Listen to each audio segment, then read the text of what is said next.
little bit. It's been a crazy 24 hours. Has it kind of sunk in yet? How does it feel to be the starting quarterback of the Crimson Tide? Yeah, it's a dream come true. You know, I came here out of high school wanting to be the starting quarterback, and I'm just excited, and I can't, thank my teammates enough for making me look good, and I'm ready for the opportunity. How happy are you that you sat back for 3 years, sat as a backup? How happy are you now that you made the decision to stay with Alabama? Yeah, I mean, I think it's abnormal for sure to, not transfer in today's day and age. But, I don't regret it at all. I love being here. I love my teammates. I love this university. I learned a lot from the guys that played before me, like Bryce and Jalen. I wouldn't be here if it wasn't for them, and then the guys behind me, like Keelan and Austin. I think that they pushed me and elevated my game to a game that it's never seen before. So we're going to continue to grow each and every day as a quarterback room as a group, and I'm excited about it. Tell us about the moment finding out and what that was like. Yeah, so we had a quarterback meeting, and it was just us three, and then Grubb, Coach Sheridan, and Coach DeBoer were in there, and they were just like, guys, hey, we're gonna name Tyler starter today. And we went from there, and they were really appreciative of me, and congratulated me. Austin and Keelan did, and they just told me to go get it. And like I said, I can't thank those guys enough, because I wouldn't be here if they didn't push me every single day. What were you feeling in that moment? It was surreal for sure. It's something I've dreamed about, since I came here. But I'm not going to sit here and say nothing I didn't expect. I feel like I worked my tail off for it, and I'm just excited for the opportunity to go out there with my guys and compete each and every day. How's the relationship been like with you and Coach Grubb? How do you feel like you've been flourishing underneath him? Yeah, that's my guy, man.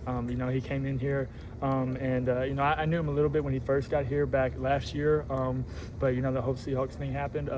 But when he came back, man, he's been so great. I've learned so much ball from him and Coach Sheridan, and they've just been in unison when it comes to everything, to the detail, the routes, to the run mesh or whatever. And I learned a lot of ball from those guys, and so I feel like that helps me as a quarterback, being a coach's son, and just trying to make sure that I put the team in the best position to win. How much has it helped you or held you back that you've been dealing with a different offensive coordinator every single year since you've been here? Yeah, I wouldn't say it held me back at all.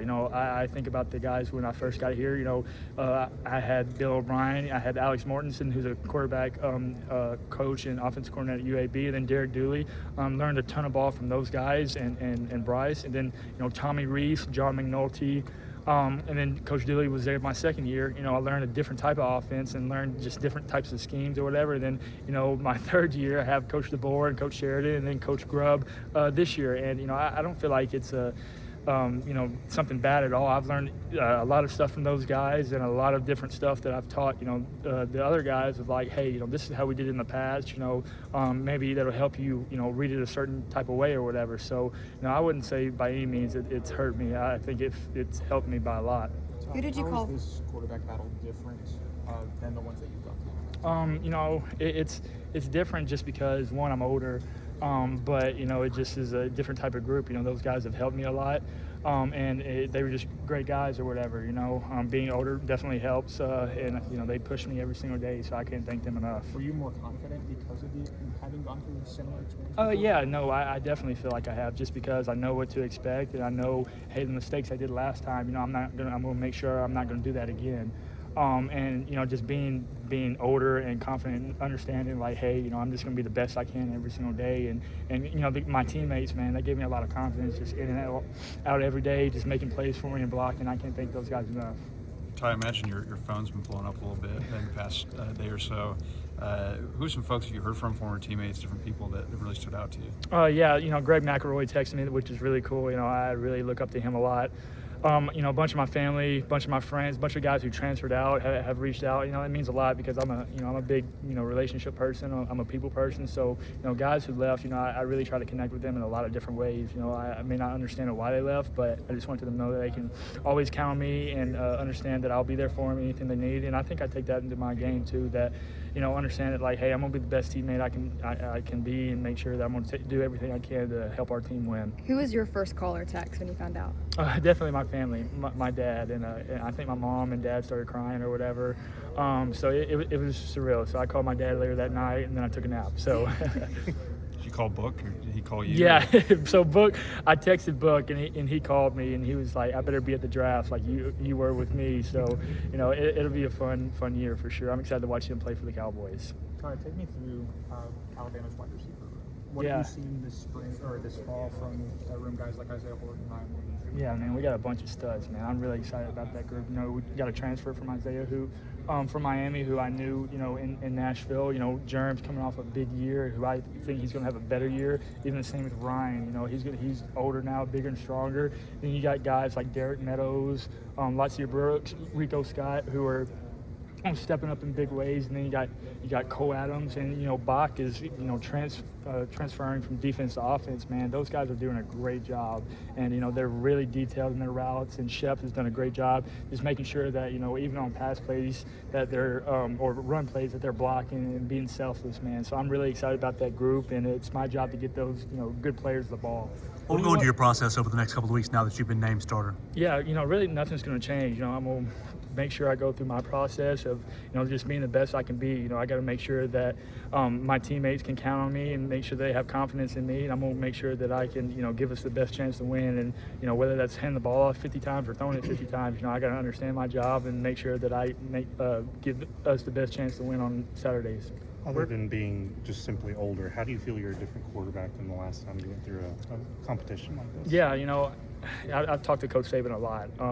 You know, he always would tell me, you know, don't worry about the outside noise. Don't worry about external factors. Don't worry about anybody else. Just be the best you can be. And I really didn't understand that when I was a young guy. You know, I would always be worried about, you know, somebody else or somebody at, you know, a different type of school or whatever, or be looking somewhere else and, you know, be like, man, I could have played there or whatever. But, you know, he always kept saying, just focus on yourself. Focus on the best you can be. And then, you know, when Coach DeBoer came, he talked about going 1-0 and, you know, winners win because that's what winners do. And I had to sit back and, you know, pray about it and just think to myself, like, man, like I got to do something. I can't keep going down this road of just, you know, worrying and having anxiety or whatever. So, you know, I sat back in my room one night and I was like, man, I'm going to pray. I'm going to give everything I got to the Lord and just make sure I understand that, like, hey, that, you know, I'm just going to be the best player, best Ty Simpson I can be. And I think, you know, these last couple of years, that's what I've really tried to do. Just make sure, like, hey, don't do anything fancy, man. Like, you know, even though it's the University of Alabama, just play football and just be the best version of yourself you can be. So,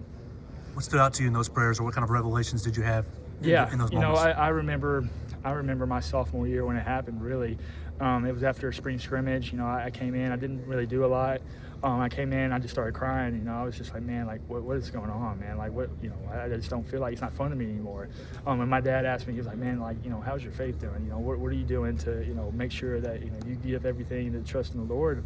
And I had to sit back and I was like, man, like, you're right. Like, I'm more worried about how people perceive me in football than they do, you know, how I walk in my faith and how I am as a person, man. So, you know, football means a lot to me, don't get me wrong. I make sure that I'm going to do everything because he's giving me this platform and he's giving me this opportunity. But no matter how many touchdowns I throw, no matter how many wins I have at the University of Alabama, I'm a Christian first, and I know that, you know, I wouldn't be here if it wasn't for him. You mentioned Coach Saban. Have you heard from him yet? No, but I can't wait to see him, though. I'm going to tell him thank you. And, you know, he means a lot to me. I wouldn't be here if it wasn't for his guidance and everything he's done for me. What are some areas that through film study and meetings that you think you can still grow and develop? Yeah, you know, I feel like I can still grow and develop every day of just understanding the offense better, understanding, you know, defensive coordinators, and just understanding, hey, you know, this is why we do it. So, you know, I'm going to continue to grow with that. And Coach Grubb, meet with Coach Sheridan or whatever, and just, you know, make sure that, you know, I understand why and, you know, make sure that we give the best chance to win on Saturdays. We're going to spend a lot of time analyzing your game and looking at all those clips. How would you describe yourself as a quarterback? Yeah, man. You know, I feel like I'm a dual threat guy.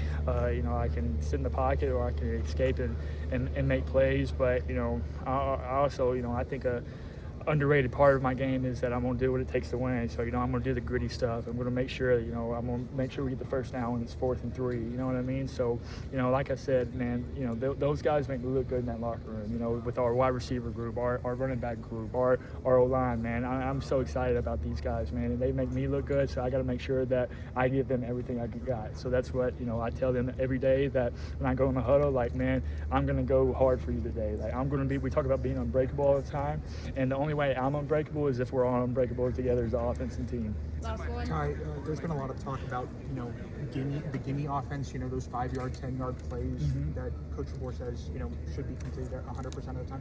What's kind of how has that been explained to you, especially with, you know, the wide receiver room that you have? Like, how have they approached what they expect out of a quarterback this year? Yeah, I think it's just make the easy one easy. You know, we got like you said earlier, man, we got a deep, wide receiver room, and then we got a deep running back room, and then we have the best offensive line in the country, man. So why would I make things harder than what they are? You know what I mean?